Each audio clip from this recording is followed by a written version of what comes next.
દ્રોણાચાર્ય દ્વારા સ્થાપિત દ્રોણેશ્વર મહાદેવના મંદિરે ભક્તોનું ઘોડાપૂર। Story report by Mavji Vadhera, Una, Gir Somnath.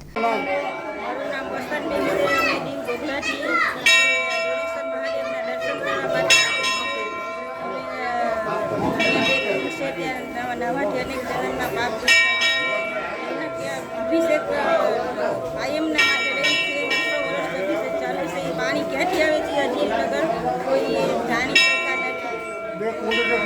एक कुंड छे एनुं पाणी अभिषेक कायम माटे चालू छे कोई जाणी शकता नथी। दोणेश्वर महादेवना दर्शन धन्य थाय। राजेश्वरी प्रदीप कुमार पड़िया બેન દ્રોણેશ્વર મહાદેવનો મહિમા શું છે? મહાદેવનો મહિમા છે કે જે ગુરુ દ્રોણાચાર્ય છે એને અહીંયા પાંડવો સ્થાપના કરી હતી મહાદેવની, અને તે મહાભારત યુગથી આવી રીતે છે, અવિરત છે।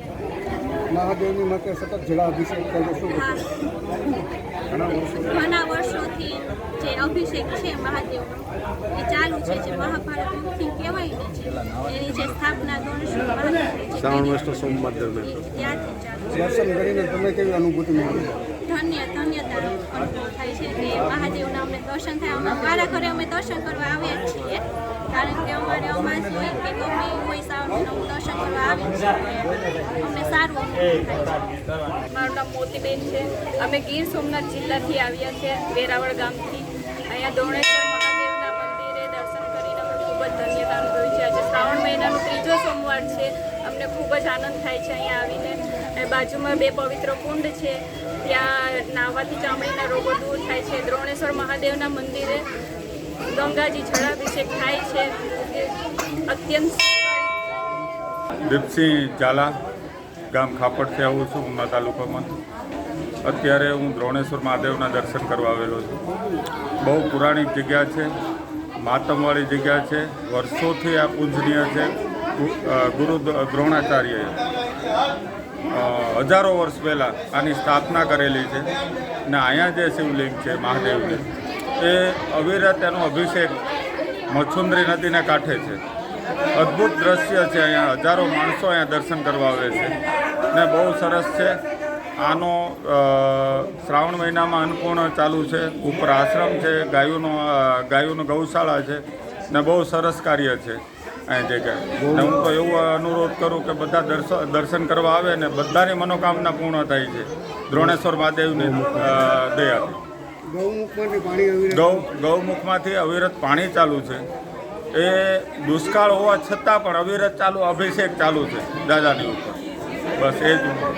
મારું નામ હિંમતભાઈ સિયાલ છે, બાજુના દ્રોણ ગામમાં રહું છું।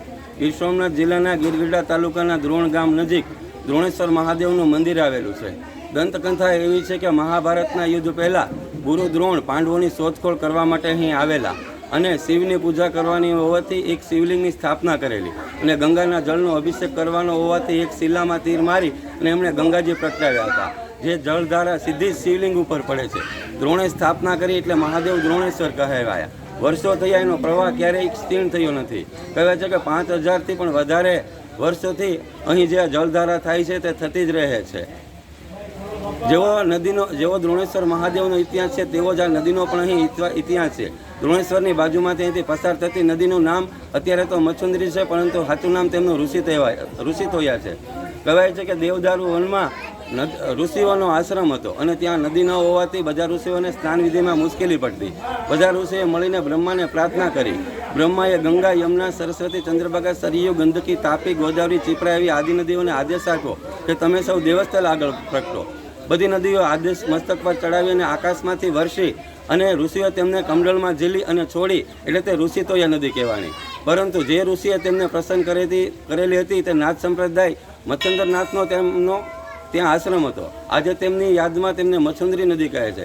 જેવી રીતે ભારત વર્ષમાં ગંગા નદીની ઉત્પત્તિ આકાશમાંથી થઈ છે, તે જ રીતની આ નદીની પણ આકાશમાંથી ઉત્પત્તિ થઈ છે, અને એમને લોકમાતાનું બિરુદ મળેલું છે। અને અહીં દ્રોણેશ્વર મહાદેવ જે બે કુંડ આવેલા છે તે જળધારા સીધી શિવલિંગ ઉપર પડે ત્યાંથી સૂર્યકુંડની અંદર તે પ્રવાહ આવે છે। અને તેમાંથી લોકો પ્રસાદી રૂપે જળ લે છે અને બાજુમાં બીજા 2 કુંડ આવેલા છે જેનું સ્નાન કરવાથી વિવિધ લોકો પાવન થાય છે તેવો અહીંનો મહિમા છે. જય દ્રોણેશ્વર મહાદેવ. सागर लक्ष्मी एग्रीसीड्स ना एरंडा बियारण स्टार्ट ऑन. લીલા લીલા છોડવાને એરંડા ભરપૂર, સુકારામાં ટકી રહે ને ઉપજ ભરપૂર.